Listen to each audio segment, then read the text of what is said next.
This is Saturday Morning Mysteries. And we're your hosts, Alexis and Grace.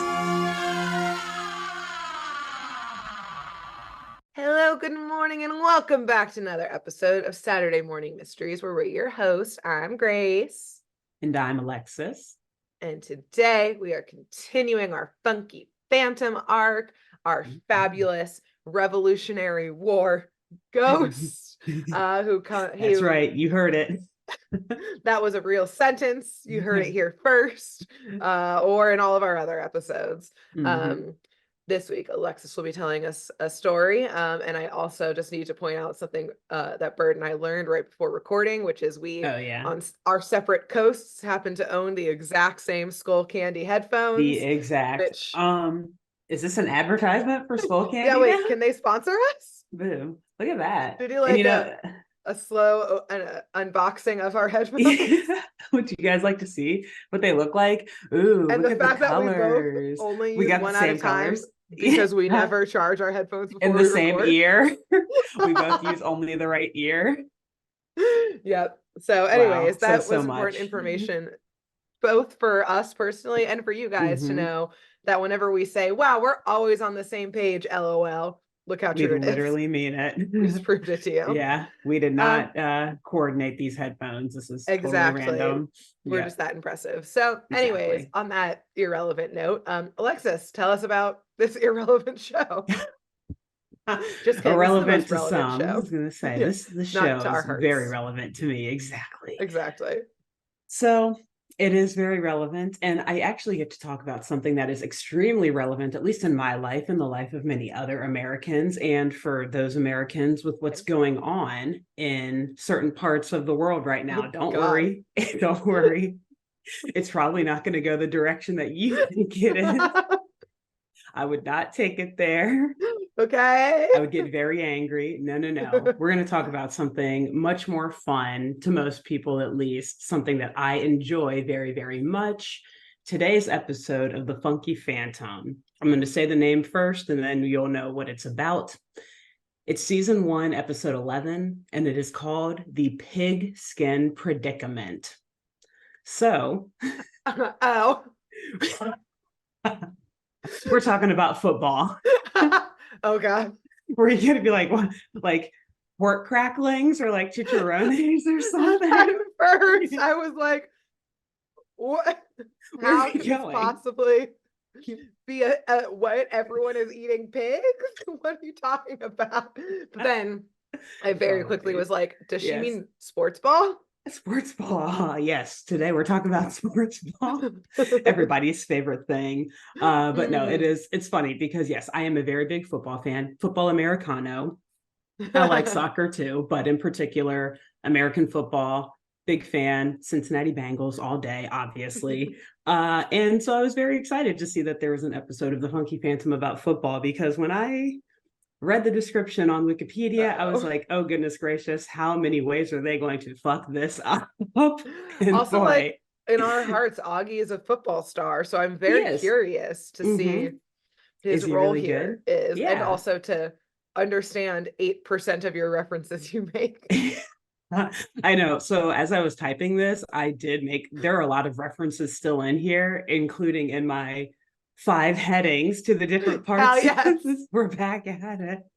But at a certain point, I was like, okay, I can't make that reference because Grace is going to understand it and I don't have time to explain it. This is not a football podcast. And also, like, some stuff I still had to look up. So I was like, I know what this term in football is, but I actually don't know what it means. So I was like going down rabbit holes. I was like, okay, no. We're going to keep it basic. We're pretty much going to have an understanding of the sport of football on par with the writers of this episode, which is 0 to like none. Maybe like 5% of the sport. I could have written this episode with the Wikipedia page open about football and just pulled random terms. Probably, yeah. Okay. You would have done better. Actually, you would have done way better. Trust me. Okay, great. So, I'm ready. Let us begin. And yes, because although this is a football episode, there is plenty of crime in it. So we'll get started, though, on a more lighthearted foot with part 1. We've got spirit. We can hear it.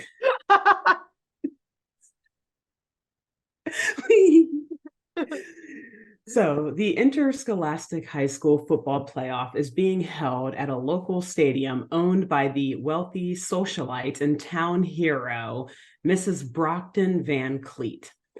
And Mrs. Rich. Van Cleet, she is super rich and she screams old money. She is an older lady. She's got on this very nice red dress and a purple overcoat with, of course, like this very large popped collar and a matching derby style hat on and a very large jewel necklace. And an announcer at center field of this stadium, he welcomes the crowd, welcomes them all to this football playoff game. And of course, he also welcomes Mrs. Van Cleet to the stadium and says that after the game, Mrs. Van Cleet is planning on donating all of the stadium's proceeds to the local benefit charity. Which, like, okay, that's pretty nice. That's cool. You could also just donate, like, your direct money, but like, okay, that's fine. Instead, she's like saying, everyone working here, you're working for free today, by the way, because money no salaries, no tips, going to charity. But whatever, that's how she stays old money. She doesn't spend her own. The good old way. Yeah. So as the crowd, though, they're not thinking about this as we are. They're cheering and like adoring this old resident billionaire with applause. They're all like screaming her name and thanking her. And so as the announcer announces her, she does this stand up with this like little queen wave and like waves a handkerchief out of the other hand, like, hello, everyone. Yes. And she's sitting in like this little box area by herself too. So she's not one of the people. She's kind of on her own here. Yeah. And she also doesn't have like security or anything like that. Like she's literally by herself. People don't like her. It would seem. Even her guards don't like her. This special box is just for you because you're so important. Let's go. She's not paying us. Get the fuck out of here. She actually never agreed to do the whole like all proceeds go to the benefit. The announcer just said it because he hates her. She's like, hey, everybody, she's donating all the money from this. And she was like, oh, well, they're all cheering. So no, I guess I have to do it. I might as well wait. Yeah. She's like, oh, it'll be a tax write-off. Yeah, exactly. Might as well. So yes, the stadium, it has a full crowd. Like I said, they're all cheering for her and everything. And she's thanking them both for their applause and for being at the game. And this massive crowd, right? It's pretty like they're all excited and everything. But the camera zooms in on these two individuals who are sitting directly across the whole stadium from Mrs. Van Cleet. And these two guys, obviously, they're pretty shady looking. You don't know what to think about them. Okay. And their names are Lefty and Fingers. And they're looking at Mrs. Van Cleet through some binoculars. Yeah. They're looking at Mrs. Van Cleet through some binoculars, saying that they have plans to steal that beautiful jewel necklace right off of her neck. Oh, okay. But before we get to them, let's talk about this big game that has this massive, exciting crowd. And again, it's for a high school game because this is the Interscholastic High School Football Tournament. And this is in like a college size, if not bigger, stadium. So this must be quite a draw. These teams must be pretty good, right? So who are our exciting and audience capturing teams today, you might ask? One is called Central High School, and the other is called West Side High School.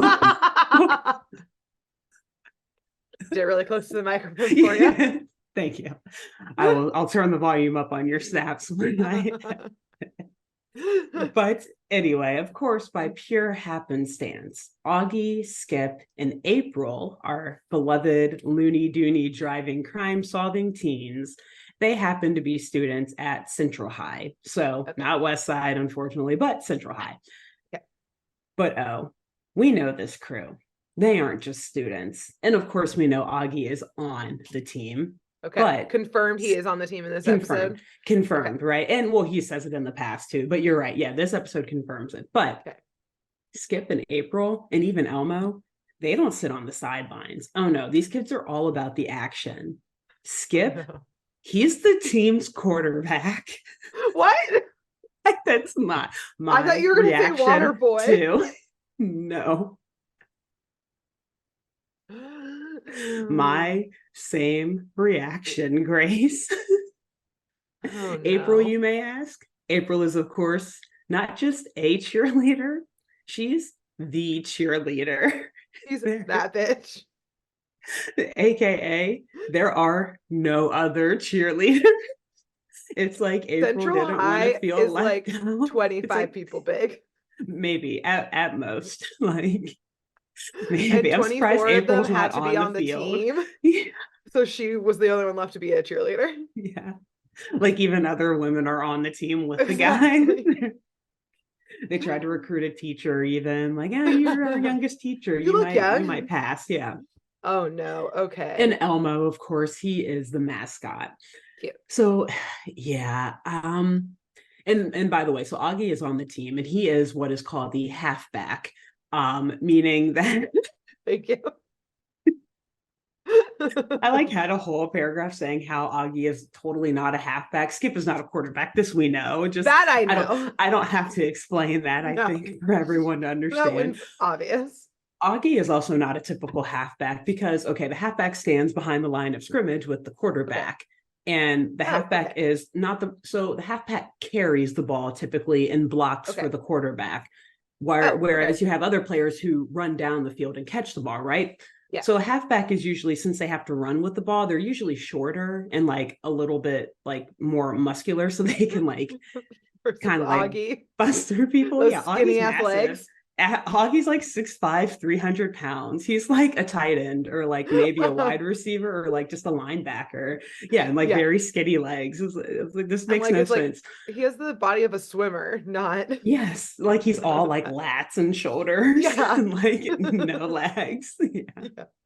So it just doesn't make sense to me. But it's okay because again, these writers don't understand football because there are other points where we see Skip and Augie, who I just explained are offensive players, quarterback and halfback, playing defense. So the school's too small. Exactly. Skip actually at one point is punting Augie at one point is punting for the team. So he's halfback, he's some sort of defensive lineman, and he's the punter. Yep. So this school is very small. They have to do it all. It is, to the point where they don't even have a human to fit in the mascot costume. So Elmo is the team mascot. So yeah. Anyway, so that's like the most of the football references that I'm going to make. I wanted to put so many more in, but again. But this is definitely like the beginning of the end for this team. It is. Even I already, this isn't going to work already. Yeah. And they're kind of talking about this in the Looney Dooney too, where, Skip is saying, April, isn't it so impressive that I'm quarterback? Like that means that I've got all these brains and everything, which is true. Got to be smart to be a quarterback. But then Augie is like, you're just lucky that they picked you for this week, aka like it seems like it's a free-for-all. Like they just pick whoever for each week. Like just a rotating roster. It is. Of how you said they're playing multiple roles or like positions, it's literally that. It's just a roving roster. And this week, Skip is just at the top for quarterback. And then all their other positions are because it is just that rotating list. Literally, like Augie. Sometimes Augie's the quarterback, which doesn't make any sense either, but he is sometimes. It would make more sense, maybe. I mean, he's tall, he could see over the other players, but yeah. I mean, in this case, it sucks. Too bad it's like the playoff game too. Like, man, if it was Augie's week. Also, like, damn, what were these other teams doing if they reached the playoffs? Yeah, and we'll get to that later. We'll see what the final score is and how the game progression goes here. And pretty much your assessment so far is correct. Like this isn't going to go well for either team, but anyway, so and I will say that after the team or our crew in the Looney Dooney, they get to the stadium, they're running a little bit behind because they're too busy arguing over who gets April in the car. And they get into the stadium and they ask Boo and Mudgy if they're going to come in too. But Mudgy's like, oh no, I have no interest in football. I'm just going to like stay back and take a nap in the Looney Dooney. So you guys go in and, have a good game. And I think he says something like, what does he say? Like, score a hole in one for me, or like make a basket or a soccer even. Like he has no clue what's going on. It's classic Mudsy. But back in the stadium, before the game starts and while the crew is in the locker room, let's talk again about our crooks for this week, Lefty and Fingers. So I told you they're planning this diamond or this jewel necklace heist from Mrs. Van Cleet. They're watching her through binoculars on the other side of the stadium. And, you know, these guys, honestly, they're kind of like right on the border of being average Joes and being pretty sketchy. Like from afar, they look pretty normal. They're wearing very normal clothing. But then when you zoom in, you're like, oh, these guys. What's wrong here? Do a little jump scare. So Lefty, for one, he is tall and skinny, and he's wearing blue slacks and just a regular like yellow button-down shirt with the blue sweater vest, and has like a blue baseball cap on. But then Fingers, on the other hand, he's shorter and very stocky and is wearing like brown pants and a green jacket.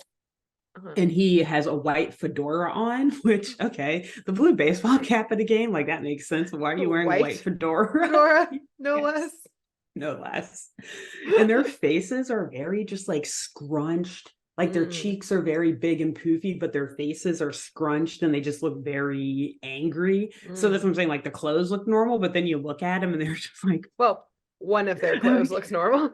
True. Okay, this is true. I mean, if he didn't have the white fedora on, like, true. It'd be a normal fit, but yeah. You know, he made a choice when he picked it out of the closet this morning. Chanel or someone said, like, before you leave, always take one accessory off. That was his accessory. This man needs to listen to her. Fingers, on the other hand, or I mean Lefty, on the other hand, the tall one, he probably could have gone without the sweater vest. Yeah, say exactly. So Coco Chanel or whomever, you're right. This is relevant. This is very relevant. Even in football. Yes. So to make this necklace heist a little bit easier for the two of them, they have created this nice little pouch of sorts that's going to help them conceal this massive diamond necklace while they make an exit. The pouch, you may ask how it looks. What does it look like? What does it do? Well, it is a fake football. And they've taken the laces out of the football and they have replaced the laces with a zipper. So it is a football that opens and closes with a zipper and thus is like a little pouch, actually. Okay, but also doesn't look like a football because there are no laces, just a zipper. Exactly. Okay. And like it's got to be, it wouldn't be inflated. I mean, I just don't know. Deflategate. Thank you. Which put a pin in that. Oh no. This is a football reference I do know. Because I love drama. I was gonna say, we're definitely gonna talk about Deflategate a lot in this episode, and the only reason why is because it's like I know Grace knows about Deflategate, so this I could put in. Okay, anyways, ready. So also, it's as far going back to that lesson that we learned from Coco Chanel or whomever. They're carrying this football around like an accessory. So they're just these two guys walking around with a football, which like they're not totally abnormal at a football game. You definitely see that at a tailgate, but once you get into the stadium, I guess you can get like a souvenir. Yeah, true. Probably. So like not totally crazy, but also like leave one accessory back at the tailgate. Exactly. You guys both have on, or at least, you know, one of you has on a very large overcoat. Like I think there's a pocket that you can fit that necklace in that coat. But nonetheless, that's their plan. That's how they're going to get it out of here. So shortly after Mrs. Van Cleet, oh, sorry, this is part 2 now. Any given conspiracy. Oh, okay. So shortly after Mrs. Van Cleet was introduced to the crowd, but still a few minutes before the game starts, Lefty and Fingers make their way across the stadium and they sit in the seats right behind Mrs. Van Cleet. So again, this whole box section, exactly. It's her now, and then in the row. Right behind her. No one is alarmed. No one's alerting her to this. No one seems at all weirded out or confused by this. Everyone's just busy cheering and excited for this game to start, Okay. including Mrs. Van Cleet. She's like, waving to the crowd still and shouting and hollering, excited, saying like, oh my God, I feel like a little schoolgirl again. It's just like the old days 5,000 years ago when I was so young. when football was invented. Yeah, I remember the very first football game. Was it like 1930 something, or I don't know. Anyway, so the thieves manage, while Mrs. Van Cleet is like waving her hands and shit, they manage to just somehow stealthily take this massive, and I mean this thing is massive. It's like, what is that? The Diamond of the Sea? What is it? What is it from Titanic? Wait, like the Hope Diamond? The Hope Diamond. Yeah, it's bigger than the Hope Diamond. She saw the Hope Diamond and said, 4. Yeah, that's nothing. I'm low-key embarrassed that I just called it the Diamond of the Sea. Because chicken of the sea. The chicken. I'm hungry. It's lunchtime. Pigskin. Like, I'm hungry. Yeah. Okay. But also it's on display at the American Natural History Museum, and I've seen it there. So I'm like slightly embarrassed. But no, yeah. So this thing is way bigger than the Hope Diamond. It's like Rihanna is wearing it on the red carpet because some designer gifted it to her situation. Exactly. Okay. Exactly. That sort of thing. Like, it's probably a solid 3 pounds, I would say. God. Okay. This woman's frail old neck. She doesn't notice it. Apparently she's not frail. She'd be doing like some sort of like I mean, she wears that jewelry all the time and those big derby hats. You really gotta have a strong neck. Exactly. She has a trainer specifically for that. So yes, they somehow sneak this massive necklace off of her neck, tuck it into their fake football, zip the fake football up, and sneak right away. But of course, as we said, this thing is heavy and very noticeable. So it does not take Mrs. Van Cleet too long to notice that it's gone. Although, as we just said, any time period is too long in this case. Because, lady, again, how did you let this happen?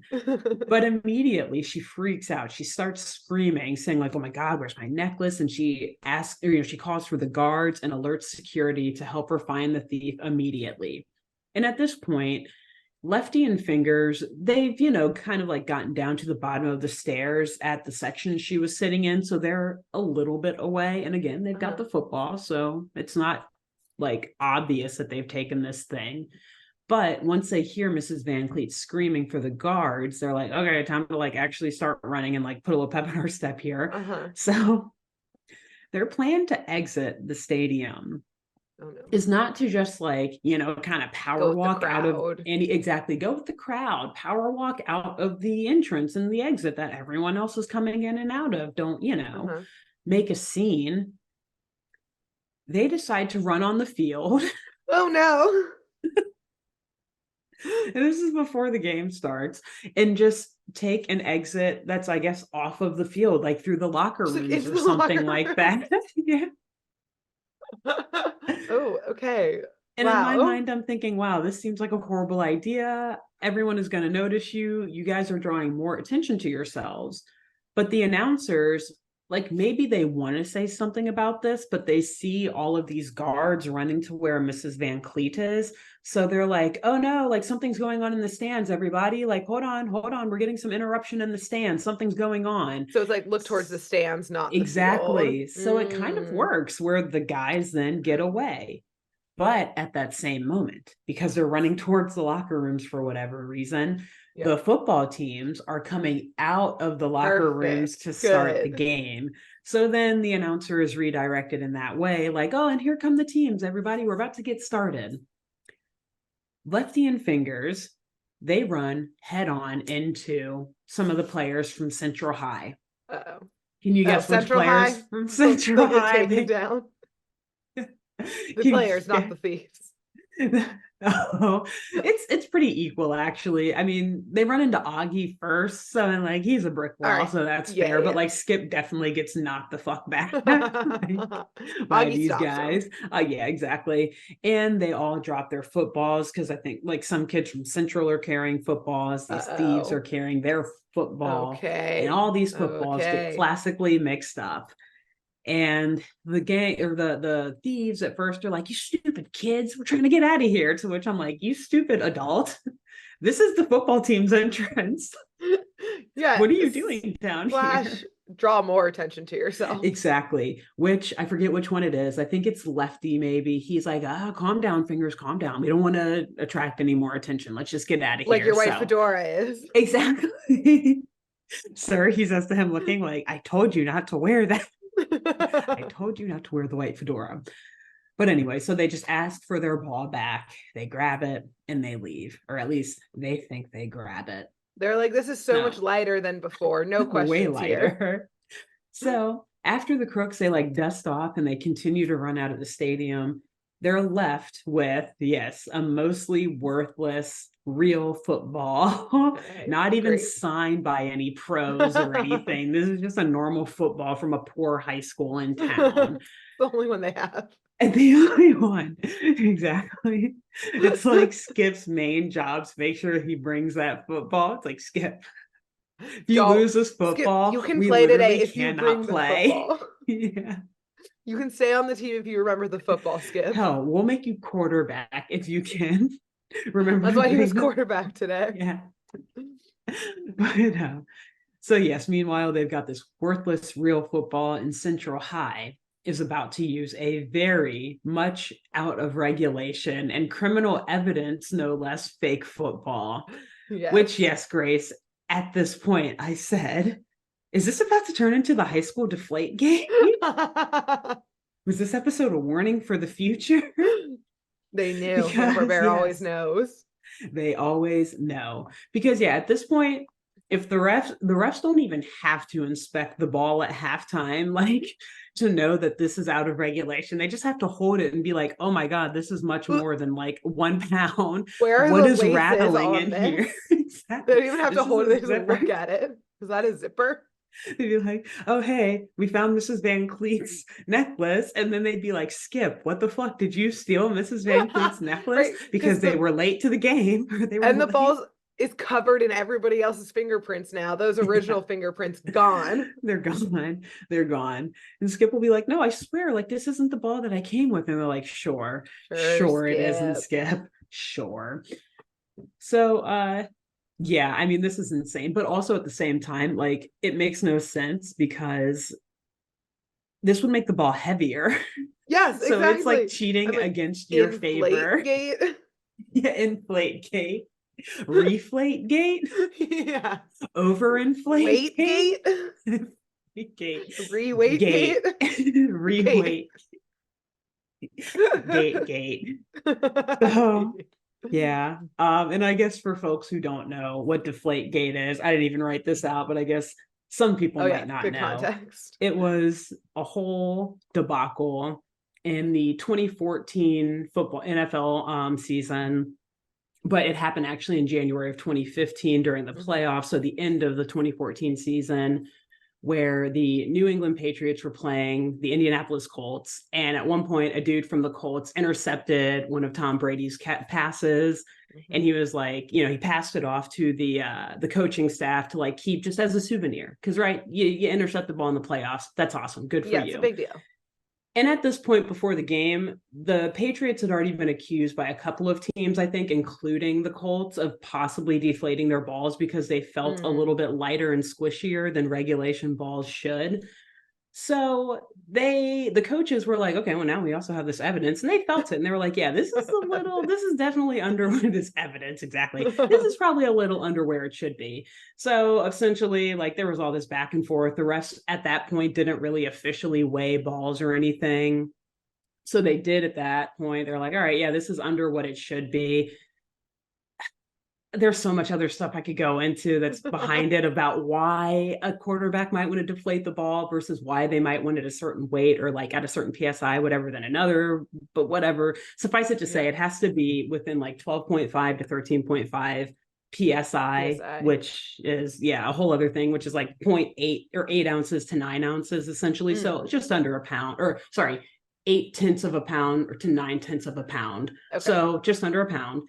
Tom Brady had his probably at like 0.75 pounds or whatever. Just enough under. Just enough under. Temperature probably had something to do with it, maybe too. But he eventually settled a lawsuit with the NFL saying that like, yeah, or no, he did assume guilt of saying that he like paid staffers to, you know, deflate some balls, because a team can play with whatever balls they bring, which I think is like one of the dumbest rules in the NFL. I think the NFL should provide the balls. They shouldn't. Yes. But whatever. It makes sense. A quarterback wants the ball to be the way they want it to be, as long as it's the right weight. It doesn't matter. Nonetheless, Tom Brady did. He like was suspended for 4 games. He had to say he was guilty, but he like also sued the NFL. There was a back and forth and everything about it. It was a huge deal. It continues to go. Yeah. Like kept coming and coming. Yeah. And coming. Because they tried to suspend him and he was like, no, I'm suing you. And so then he sued, and that took a while. And they were like, okay, well, your first 4 games of the next season, you'll be out. Like you can't play those games. And so that's what he was challenging. And then eventually he sued and he won that, but then he still had to like assume guilt or admit guilt. And so then he played, or his 4-game suspension applied to like 2 seasons later. He's like, I'm Tom fucking Brady. Exactly. I'm Tom Brady. Damn it, I can cheat if I want. Exactly. I mean, that's basically what happened. Basically what happened. Yeah, and Bill Belichick too. But anyways, so good old Patriots. That's why people hate the Patriots, and because they always win. They ended up winning that game against the Colts too, and I think they won the Super Bowl that year, and Tom Brady won Most Valuable Player of the Year too. So I mean, he was like your average United States like senator. He was awarded for bad behavior. I mean, exactly. That's why I was like, everyone hates him, but like almost the only reason I know about any of this is because I lived in Boston during this time. So like I had front row seats to the entire New England area being like, fuck you, rest of the country. Tom Brady is our child. And you know what? Your child cheated, and that's okay. They are like the parent who excuses all of New England is the parent who excuses the child for bad behavior, and then the child just continues to have bad behavior. Just gets worse. Although, not saying you got worse, Tom Brady, for the lawyers listening. We know you're listening. We know that you love this podcast. So we're not accusing you of anything that you haven't already admitted to. I just said New England loves you. Exactly. I was one of your biggest fans until 2015. Okay. No, I'm joking. I did like the Patriots growing up. So yes, that's the end of part 2, I think. Part 3, third and long. Another football reference that some people will understand. Essentially, third and long grace means you fumbled. I was going to say you fumbled the ball, which is also a football reference. So I won't say I know what fumbling is. I know what that is. But third and long essentially means you squandered an opportunity and the luck is not looking like it's in your favor. So right as the Crooks get out of the stadium, they hear the announcer over this outdoor PA system telling the stadium guards to keep an eye out for any thieves who may have stolen the necklace and report any information on the stolen necklace to the police.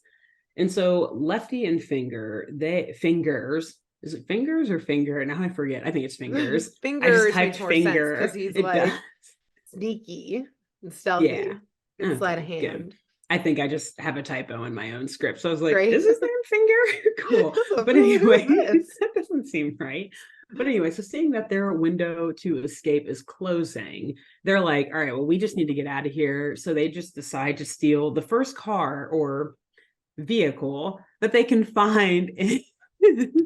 Vehicle? You said? Another plug for our YouTube for those who are just listening. Grace just had the best facial expression. I see where this is going. Can you guess which vehicle and the parking? Go ahead and they say, you know, it would be a fast getaway. This dune buggy we see.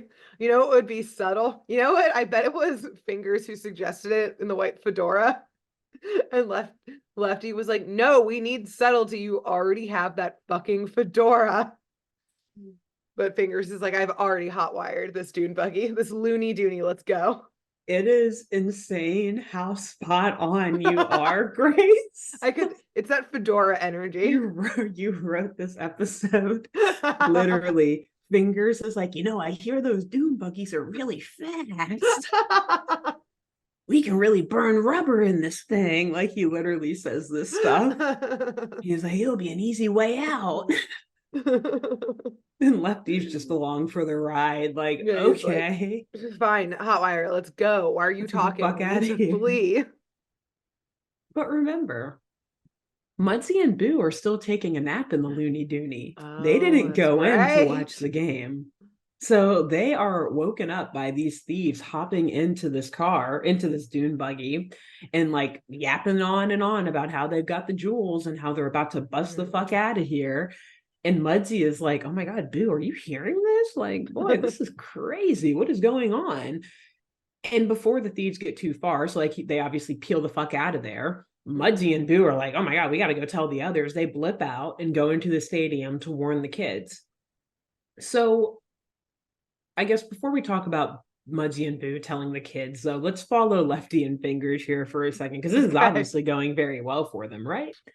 Yep. So they don't get too far away from the stadium before they decide to open up the football and take a look at the beautiful, what they claim to be $1 million necklace that they just stole, which also I'm like, why are you doing that in this like convertible, like open air dune buggy? Anyone can look in and see. Yeah, you like pull these jewels out of this, like, wow. Right in front of the CCTV. They're like still on the stadium grounds. Like cops are driving by them into the stadium. But yes, so Lefty, he reaches down to open the zipper on the football, and he feels that it is, in fact, a real football. And the two immediately panic, pull a U-turn, and head back to the stadium because they're like, obviously, those stupid teenagers took somehow, somewhere, at some point, those teens. I don't know how, we got mixed up, right? Yeah, so they have to go back to the stadium and get the fake football before someone notices that the jewels are inside. Because yeah, at this point, Skip, Augie, April, none of these teammates, I mean, look, obviously this thing is a fake football, but like, one is not inclined to just pull the zipper open on a football. Like, that's not what you do when you hold one, unless of course it is that obvious. But maybe Lefty and Fingers did a better job of concealing this than we thought they did. No one at this point knows that this is a fake football and that there are jewels in it. They're thinking like, all right, game time. Let's go. They're not weighing it. Hey, this was long before Deflategate. They didn't even start. They weren't even weighing them during Deflategate. They just started that like less than 10 years ago. So back in the stadium, Augie, Skip, April, and Elmo, they're sitting on the bench contemplating the recent crime that happened. And at this point, I think the game has already started. So it's like in between plays or something. This is already not going well. The Central High would rather play with 9 players on the field than with Augie and Skip also on the field. Again, it's the rotating roster. Yeah. Every play's rotating. Everyone gets their turn in a different position. Exactly. And so this crew, though, they're thinking about this crime. Like, man, who would do that? Like, everyone here seems so nice, right? And Augie's like, yeah, I wish they would have stolen you instead, Skip. Like, all right, cool. Had to get a quick jab. Had to throw that in there. Had to. April, did you hear that? That was a good one, right? He's just hyped up on adrenaline for the game. He is. And so as they're talking to each other, they then hear Mudsie's voice from underneath a blanket on the bench near them. And they're like, Mudsie, is that you? Because he's telling them that the Looney Dooney was just stolen as well, and by the jewel thieves, no less. And so April is like, are you sure, dude? That seems kind of crazy. Why would they do that? And he's like, come on, I'll show you. I'll prove it to you. So she goes with him out to the parking lot to look for the Looney Dooney / any clues to its disappearance. But when they get out there, of course, they see the dune buggy is right where they parked it originally. Oh. Because Lefty and Fingers, like I said, they peeled right back around and went right back to the stadium. And of course, they're going to park in the same parking spot because it was still available. Why not? I guess.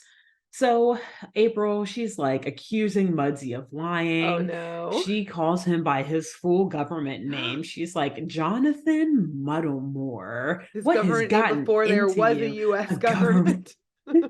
His pre-government name. Exactly. But he obviously tells her, like, no, I wasn't lying. I was serious. Like, they were just here. Why would I make that up?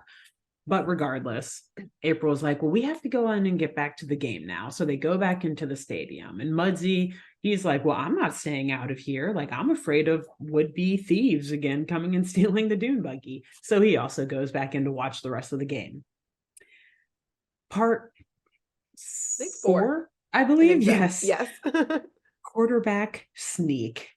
Yet another football reference. Oh, I thought it was just a clever name. I have no idea what that means. I mean, I guess it is kind of both, but it's when the quarterback like is able to sneak the ball through the line of scrimmage to like make a quick play. Anyway, whatever. Great.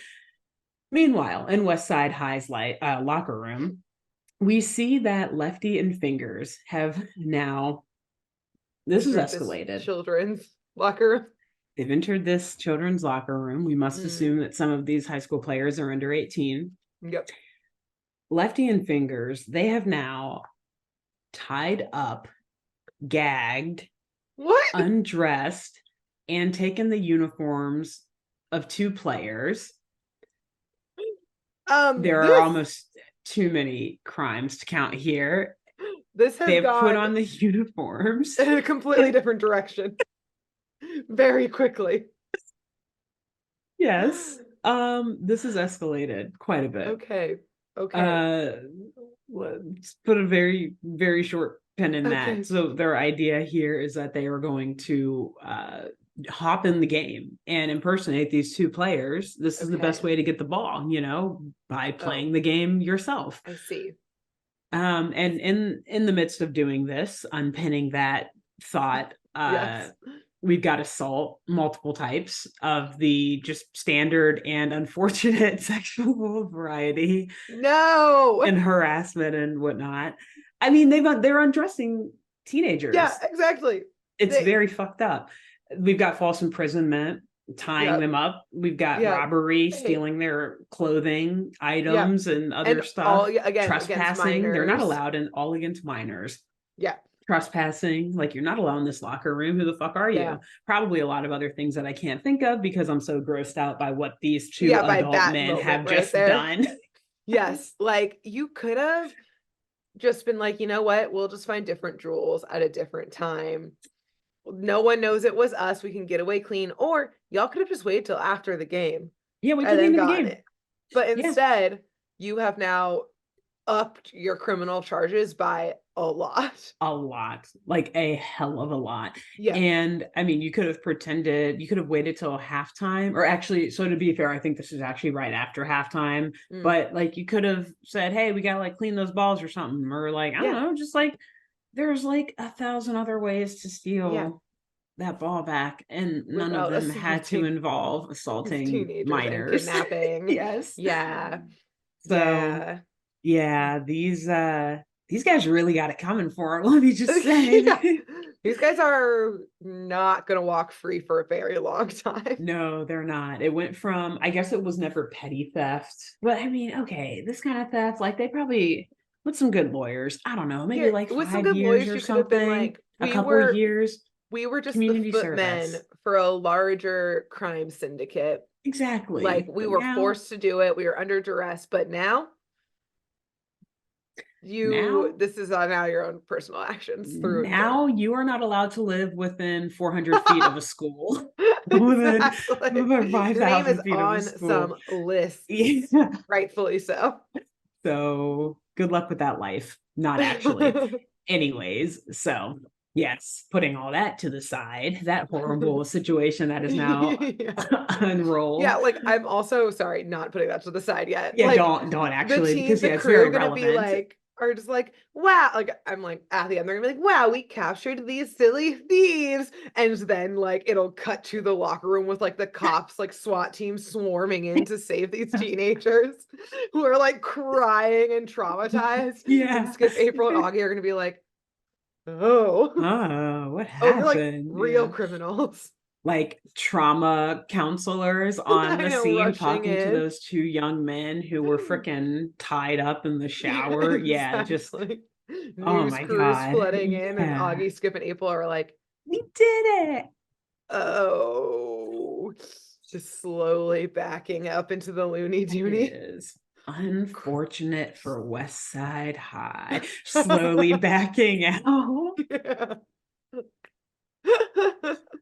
Yikes. So yeah. Anyways, and yeah, you're right. I say to brush past it, but no, don't, because yeah, You can't. You it's simply essential can't. to the rest of the story. Like Yeah. this is their plan, and it makes us hate these villains even more. Yep. So yeah, when April she gets back into the stadium and she goes back to the sidelines with Mudsie, she notices that the game is not going well for Central High School. I believe the Big announcer at this point, surprise. I know, not at all. I think the announcer says that it's like 13-0 or something at the end of the third quarter. Okay. So like West Yes, Side is just game like is done. Well, I mean, maybe the ones who are kidnapped were the two best players on West Side. yes, true. Or maybe these two grown men have been playing for like more than a few minutes and they got like two touchdowns for West Side. I don't know. They're like railing through these little young These children on the teens. field. Yeah. But anyway, so seeing how bad this game is going for her school, April's like, all right, well, I just need to like cheer my heart out and get the crowd and the I team got back it. into it. And then maybe we'll win. And so she uses her mystical, by the way, she's not even like cheerleading. She's really just doing baton twirling. Is she in her like normal clothes too? No, she is in like a cheerleader's outfit. Okay, at least there's that. There is that, but like, yeah, it's like baton twirling, not like, flips Cheerleading. and like true cheers or anything. She's Yeah, just there are no saying pom like, poms. go Central, go Central, go. Yeah, no pom Great. poms, They couldn't nothing, no afford them. choreography, just her like twirling this The baton is baton. just a stick. We can't afford baton. No less pom poms. And so I mean, hey, we've talked about it before. She's got these like hypnotic snake eyes or something. I think the baton is mystical or something too, because it's working. Like Oh, the audience is getting into it. No, it's working for the the audience, snake. not for the team. Um, like everyone's cheering more, they're loving it, right? And so on the field, we get our first good look at Skip and Augie's football skills or lack thereof. Uh-huh. I hesitated to call them football skills because it's neither There football are nor none. skills that they're demonstrating here. They have neither happening. Okay, Yeah. as expected. So Skip tries to run a play that he defines as a reverse fake quarterback sneak. Okay. I don't know if this is real or not. I started to research different forms of quarterback sneaks and different types of plays. And I was like, why am I doing this? You're like, this is not real, and I know it. Alexis. You just love I football that literally, much. I That's how literally much had you to love like slap football. myself on the hand. Like, Nope. why? I'm like punishing myself. So, and also because it's Funky Phantom, I'm like, even if it was real, what does it matter? I don't care. So, Yeah. okay. So, yes, Skip runs this complex play to try to trick West Side. But of course, because it's not a fucking real play, it doesn't work. And so he and Augie get absolutely wrecked behind the line of scrimmage. I mean, it's hopeless. So the score is still 13-0. Yeah. That even checks. even after April puts all that work in. Yeah. And so at this point, we see April again, and she's like, "Oh man, I think it's going to take more than cheerleading to beat one side," which yes is factual and true. Yep. But also, yes, to be fair, West Side does have again two full grown adult men Who are we've seen playing are for them violent. undercover. They are very violent. Yeah. And yes, this is not exactly a fair fight. But I would also like to point out that for whatever reason, and this is not essential to the plot really at all, April is standing on the west side, like she's standing by their bench. She's going to the winning side. She's like, maybe I can find my prom date over here. West Side is where all the rich kids go. West Side has like a whole defensive team and offensive team. They can actually afford things. I have my pick of dates from here. Looks over at Central, Augie and Skip just on the ground. On the ground, like on their backs, like mangled, tackled. She's like, yeah, I'm gonna go to the West Side prom this year. Start spinning that baton on that side. Hypnotizing them. So yeah, like I said, it has nothing to do with the plot at all. I just thought it was hilarious that she was the love triangle plot. It does have to do with, though. I would say is true. Augie and Skip are pissed. They're even more. Their drive to beat West Side has just gone up exponentially. Yeah. Like they're trying to steal our girlfriend. Our girl. And she's like, I was not either of your girlfriends ever. This is not a love triangle. So, anyways, yeah. She's on the wrong side of the bench, but we see Mudsie is still over there with her, or not even on the wrong side of the bench. She's on the wrong side of the field with the wrong bench, with the wrong team. And Mudsie is with her over there too. He's like hiding in all of West Side sports gear and everything. And he's telling April, like, oh, cheer up. Like, if you just cheer and get everyone back into the spirit, everyone will be fine. We're going to make this work. Because you can see that she's down, that her cheerleading is just not good. It's not cheerleading at all in the first place. And it's not doing anything to swing this game. Exactly. Yeah. So she's like, look, or he tells her again, like, there's one way to win this game. It's with the power of school spirit. Yes, it is Mudsie. And so at this point, like a West Side player overhears Mudsie talking with April and is like confused. Like he's like, you hear this? That bitch is crazy. I'm not taking her to prom. Crazy. Like two of them are looking at each other. First, they're like, why is she over here? And who is she talking to? I think she's crazy. Doing both voices? We got it. Yeah. Okay, yeah, have fun. Good, other side of the bench. Bye. Call the coach, like, coach, get scary. This girl's crazy. Something's wrong with her. Get her on her side.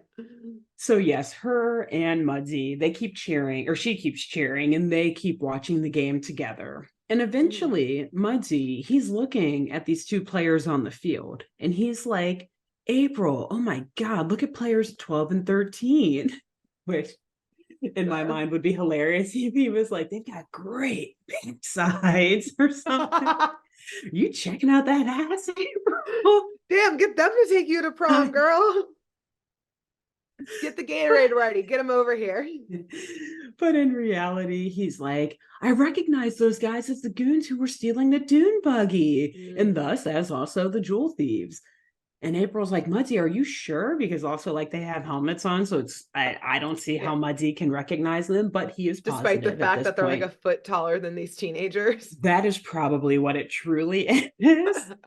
That and that, like, the helmets probably barely fit on their heads because they're like for teenage boys and not full-grown adult men. Exactly.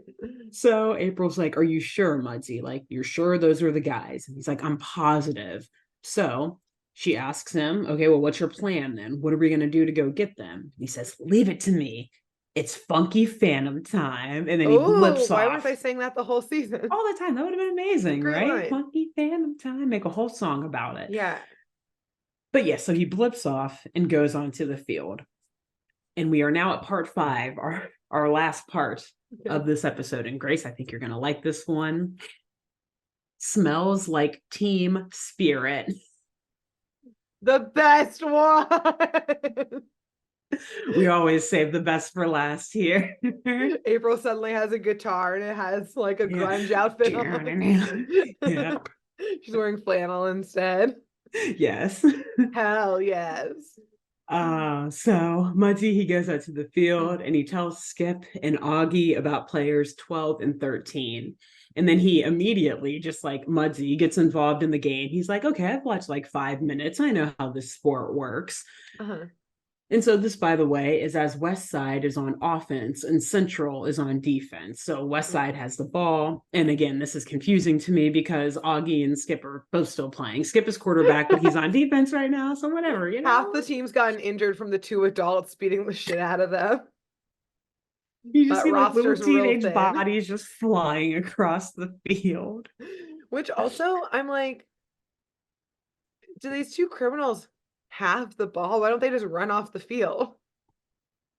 In due time, Grace, in due time. Sorry. Okay. I don't know what positions players 12 and 13 are. I guess, look, to be fair, these guys, they don't know what plays the team's running. So they're probably like not in the right formation. And the quarterback's like, well, I can't fucking pass it to you because you're like the thieves are probably trying to just take the ball from the quarterback. And he's like, no, get on the line. What are you doing? My college recruiter is here. This game matters a lot, okay? Literally, which God, I'm so glad that you pointed that out. He was supposed to be here. Like, God, he left at halftime and hasn't fucking come back yet. We gotta do our play. We practiced. None of us are getting recruited. Exactly. We all just lost our recruitment deals. Yeah. So, or actually 12 and 13 are like their standout players and are trying to get recruited. So everyone's watching like these thieves playing as 12 and 13. Like, what the fuck happened to them? Wow. They were supposed to like win this game for West Side. Okay, we'll scratch them off of our recruitment list. Exactly. Even like NFL drafters, children's future. NFL coaches are there just like scoping it out. Like, okay, what should we be on the lookout for in a few years? Like, oh no, not that kid. That kid is terrible. Kids. He is so awkwardly shaped. Why is he so tall and why does he keep trying to did he just punch the quarterback and rip the ball? Horrible sportsmanlike conduct. That's not. Does he smell like whiskey? Why does he look drunk out there? Anyways, so yes, Muddy, like I said, he hops into this game. And yeah, Central, they're on defense. So what Muddy does is he just intercepts the ball from West Side off of the hike. Like he doesn't even wait. No. So yeah, he's gone invisible. He's like blipped invisible. And he's just like going all around the field. Floating. It is. Which also I just realized too is a good cost saving mechanism for these producers and stuff. Like they don't like a third of this episode, they don't even have to draw Muddy. They just got Dawes in the studio, like, hey, just read some lines, and they just, it's a good way to cut labor costs. This little football. Yeah, exactly. He's not our titular character or anything. No, you don't need to see him. You can hear him. That's all you need. Except that when you hear him, you're like, wait, isn't this Snugglepuss? Right. So then you forget what show you're watching. Yeah. This is why it only lasted for one season. Unfortunately. So yeah, Muddy, he just goes to the West side of the line of scrimmage and just like takes the ball as the quarterback is like hiking it, or as it's being hiked to the quarterback. He just like grabs it, so the quarterback never even gets it, and then he just like runs it over to Skip, and then like instead of Skip running down the field, he just picks Skip up and runs Skip down the field. So Skip is just like floating through the air with the ball. Okay, but it leads to a touchdown and thus a quick pick six for Central High School, aka a turnover to a touchdown. So now the score is like 6-13. Wow, Muddy does understand the sport. He's really good, actually. Yeah, it turns out. He doesn't understand the rules, but he understands that you have to get the ball into the end zone to score. So that's fine. Yeah. So a soccer. Get a soccer for me. Soccer even. Yeah. So pretty quickly, with the help of Muddy, like we see a little montage of all of this. Central is able to get the score up to 12-13 with only a few minutes left on the game clock. And West Side is not like, or the refs just aren't throwing flags everywhere about this floating. They kind of are. I mean, they're like looking at it in disbelief and amazement and saying like, what the hell? What is going on? And everyone's just like, wow, touchdown Central. Yeah, that's mainly what they care about. Exactly. Cool. Got it. So Mudsie, though, he's an equal opportunity cheater. So he doesn't just play favorites. He doesn't just want Skip to have the shine. Okay. So in a later play, he again intercepts the ball from West Side, and this time hands it off to Augie, who then runs it down the field, also to score. Runs it himself or with Mudsie carrying him? Actually, I think this one, I think he carries him too. Yeah. Look, there's only so much I could. There's only you're so right. much Take of it this back. I could truly strike it from the record. Next. Next play. And so I would also like to point out during this, because you're probably like, oh, how's April doing on the sidelines with her baton? Getting some dates, getting some numbers. No. At this point, April is cheering, but she's doing a really bad job of like hiding the plot, or like, you know, not letting people know that they're cheering. She's all over there like, go Mudsie, go Mudsie, go. I don't know. Maybe there's someone else on the team with a similar last name, Mudsie, or a nickname, Mudsie. But otherwise, she's just straight up saying, yeah. It sounds like the crowd is going wild. No one can hear her. Probably not. She's a one cheerleader. She knows too. Like, no one's listening to me anyways. Like, I'm not doing shit down. I have no authority. Exactly. I have no power in this anyways. Like, I'm hardly even here. I just wanted to be invited. Yeah. So yeah, anyways, Mudsie is winning this game for Central, and like, yeah, there's a lot of cheating going on here. Yeah. And no doubt there's going to be a massive investigation after this by the Interscholastic Football Association. Absolutely. But until then, you know what? You got to fight fire with fire. And West Side, whether they know it or not, they've got 2 full-grown men on their side. So I think that one unathletic ghost on Central's side is a fair match and a fair trade. Yeah. They were already cheating. But they didn't. Exactly. So anyways, the game, it goes back and forth for a bit until the crooks eventually score for West Side and thus have the ball. And so they're like, all right, well, let's just keep running. So they get through the end zone and just try to make a break for it. But everyone's like, hey, what are you doing? Like, stop. That must be the crooks. That's them. I think at this point, well, also it's like pretty much over at this point, because before it was only a few minutes left and there's like a few more plays that they run, but whatever. So at this point, I think the kids are like done playing around with these crooks and everything, because again, Mudsie told the boys as soon as he got on the field, like, hey, we're pretty sure 12 and 13 are the jewel thieves. They're like, okay, cool. So like at this point, they've just been playing football, like knowing that the thieves are on the field. Mudsie was just like, please let me play. Let me play. I've always wanted to play sports ball. They never let me back then. So yeah, at this point when the crooks are trying to run away and everyone's like, okay, well, this is obviously sus, because like you said, the game's not quite over yet. They're still running. So Augie and Skip are like, that's them. Those are the crooks. Sorry, we didn't tell you earlier, but that's them, by the way. And to catch them, Mudsie, he dumps a barrel of butter from a popcorn stand. That is, where's the barrel of butter? Also, that means it's scorching hot? Yes, it is. And he didn't go into the stadium and grab butter from the concession stand. That would take too long. In this stadium, Grace's, oh my God. In this stadium, Grace stands are on the field. Mudsie, he gets it from the sidelines. Like this popcorn stand is right on the sidelines. They're growing kids. They got to snack all the time. Look how many calories they're burning. They're 16. Could you imagine like playing this grueling game of football and in between, like for water breaks, you're just like downing on salty, buttery popcorn? Gatorade in one hand, popcorn in the other. The good old American way.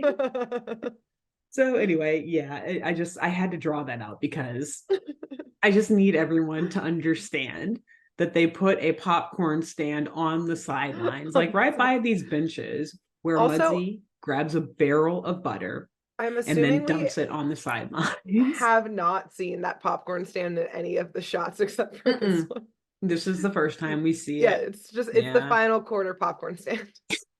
It's- He's like, the kids are about to be done with the game. They're gonna need a snack. As they go into the locker room, they each get a pack of popcorn. a little baggie of popcorn. It is like the old days.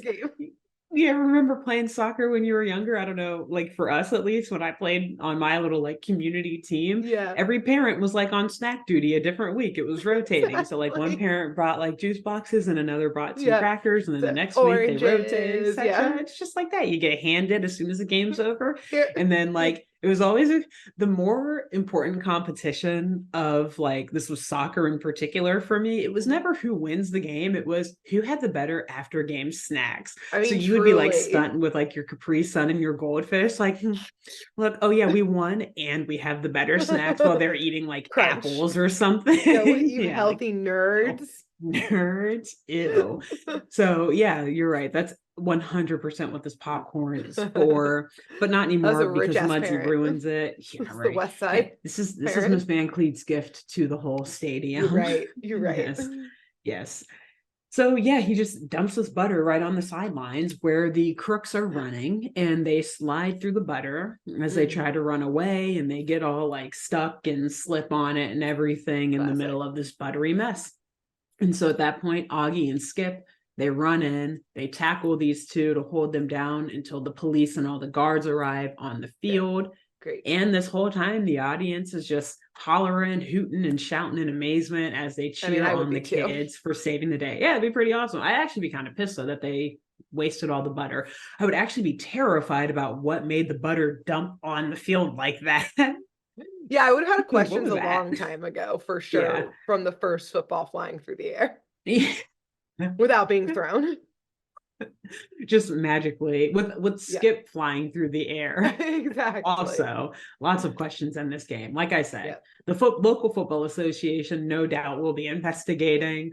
Scholarships will be lost. Will be dreams will be shattered by teenagers who have been hoping to play for like the big leagues one day. As is the American dream. Yes.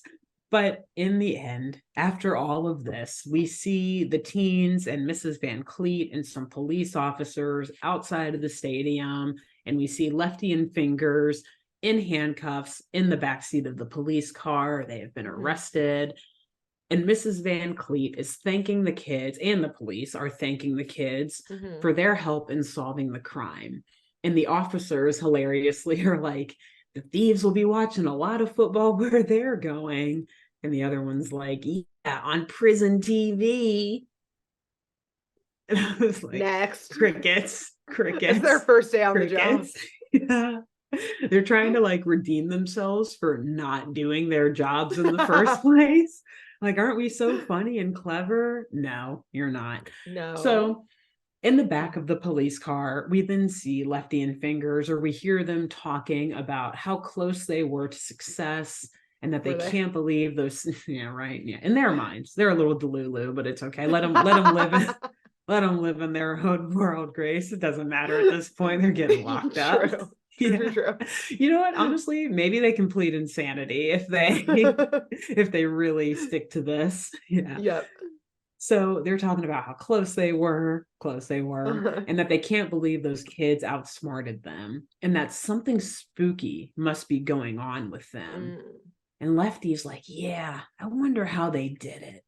And Fingers says, it's all a muddle to me. And at that point,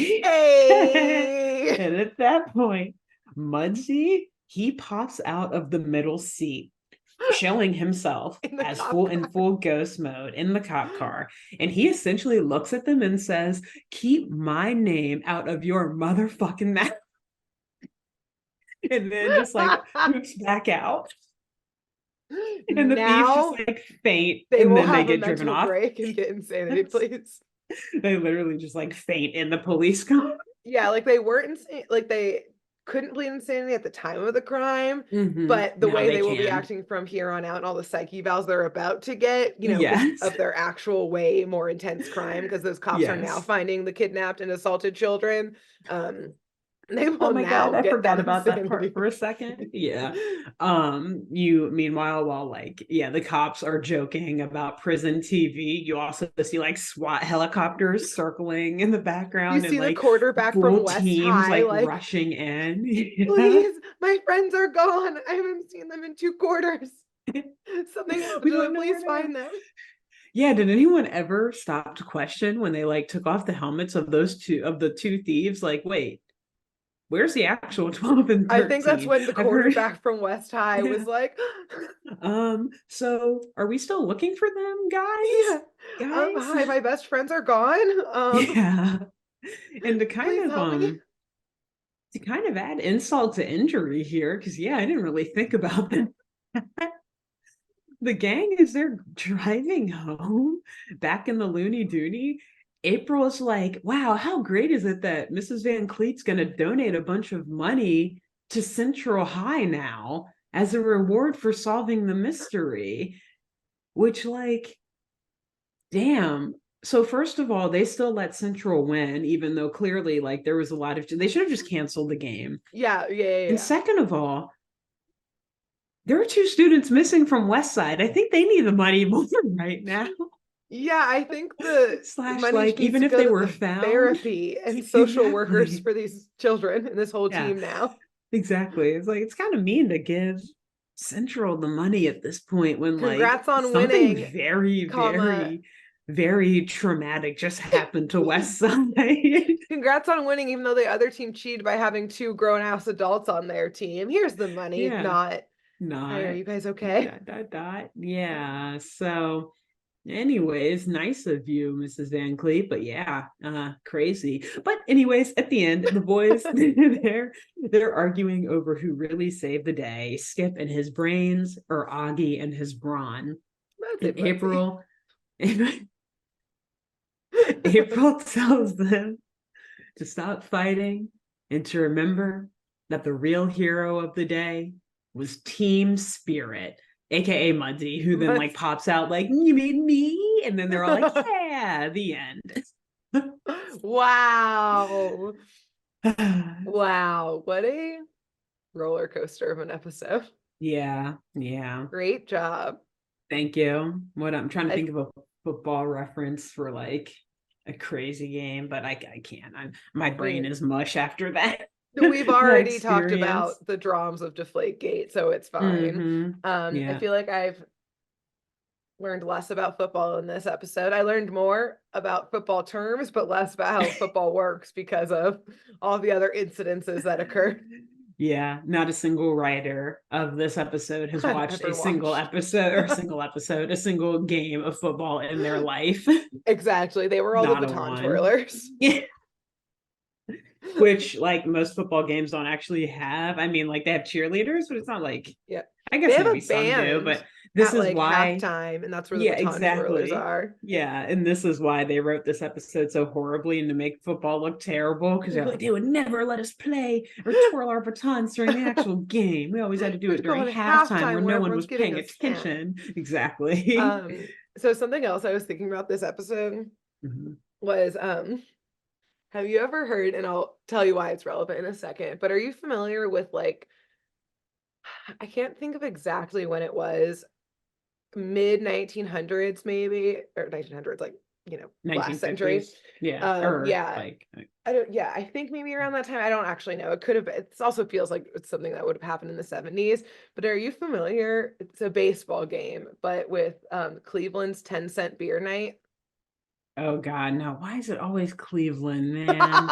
This is the epitome of Cleveland. Basically, the long story It short, sounds like it's gonna go very, very wrong. 10-cent beer, even back. Well, anyway. no, Well, yeah, you are yeah. correct. Okay. Basically, full riots broke out, et cetera, et cetera. But at one point, like, the inside was so chaotic of like people trying to get their 10-cent beer that they brought a beer truck onto the baseball field. And it was like 2 like teenage girls were the ones divvying it out, and it got so overwhelming that eventually they were just like, fine, don't even pay. And so there was just a beer truck on the field, On the like field, in the outfield. they like can't play the game. Yeah, there's a really great, I'll send you the episode of the Dollop podcast a long time ago, did a great coverage of it, but that's what made me think of when you were like, the popcorn like stand was on the field. I was like, Alexis, this is not as crazy as you'd think. Maybe that was the inspiration. Yeah, exactly. So many of the things that happened during this episode, I was like, man, I should research. I need to like look up to. They had to be inspired by something that happened in history, right? It just doesn't make any sense otherwise. But there's just so much ridiculous stuff that you can't even. You can't track it all, but we're just going to say that is what inspired it. That's amazing. Exactly. I've never heard of that. Oh, yeah, it's iconic. And then also my other thought was like with these thieves and their plan. I was like, okay, maybe it is that they want this one specific necklace, but Mrs. Van Cleef probably has a lot of very fancy necklaces. Yeah. You know, she's not home during the games. Why aren't you breaking into our house and getting all of her jewelry then? Literally. Like it makes the first thought. It makes no sense. It was never, they said that it was a flawless plan.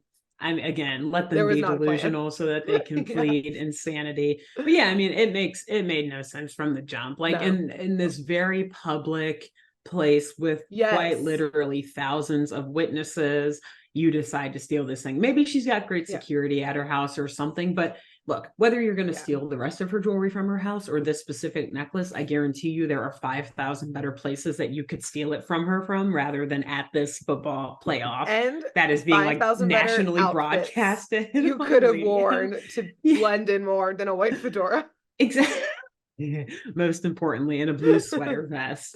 What are you doing? Oh my God. Wow. Incredible. Thank you. Yeah, great episode. It's entertaining. I think you'll know a lot more about football than you give yourself credit for, Grace, when you watch this. I watched this year. There you go. So yeah, on that end, I'm going to wrap up now because we've got to watch the football draft. At least I don't know about you later, but no, I'm joking. It is officially the NFL draft season. So I didn't know that. Yes, Grace, until next week, who should they tell about this wonderful podcast? I think y'all should tell on whatever your favorite football team is, tell their latest draft picks. Good point. That's a good they're one. Fresh, they're young, they're excited to make a name for themselves. Yeah, I'm sure they have Instagram or other social media. Slide into those DMs, say congrats. Hope all your dreams are coming true. Yeah. Listen to this episode. It'll be yourself. The talk of the locker room. Yeah. You meet all of your new teammates. This is a great talking point. It is. This episode. You can tell them that at least one of these podcast hosts is a very big football fan. And the other is just along for the ride. And the other one is just period. Is. Who else should they tell? So after you tell the new draft class, you should tell your favorite coach or your team's coach. Nice. The head coach, not the offensive or defensive. Who cares? No, I'm joking. Tell whichever of the coaches you want. Perhaps if you're living in New Orleans, you'll even tell a toss cousin of mine who coaches for the New Orleans Saints. So damn. No big deal. She's just gonna go text her cousin and tell him. Okay, I'll tell Charles, watch my episode this week. No. Anyways. Wow. What a brag. What a humble brag at the end. Humble brag. Yeah. And another one of my cousins played for a few teams, no big deal. But he's like my third cousin, but still counts, whatever. Still counts, yeah. I like Noah's name. Yeah, it's cool. Anyways, until next time. We'll see y'all next week. Bye. Bye. Thanks for tuning in to Saturday Morning Mysteries. If you enjoyed this episode, please share, rate, review, leave us a like, and drop a comment. We post episodes every Saturday and bonus tune tangents whenever we feel like it. So please subscribe so you don't miss the shenanigans. And if you want to follow us on YouTube, click the bell under the YouTube subscribe button to receive notifications when new videos are posted. And if you want to subscribe to the podcast, we have no idea what you're listening to us on, so just hit the big subscribe button on whatever app you're using. We believe in you. Give us a follow on Twitter and Instagram at SatmornMist, all the abreves, and let us know if you have any episode or show requests by emailing SaturdayMorningMysteries@gmail.com. Thanks to Jenna Kendall for the logo design and to Ava Sakiki for the music used during this week's episode. See y'all groovy kids next week on Saturday Morning Mysteries.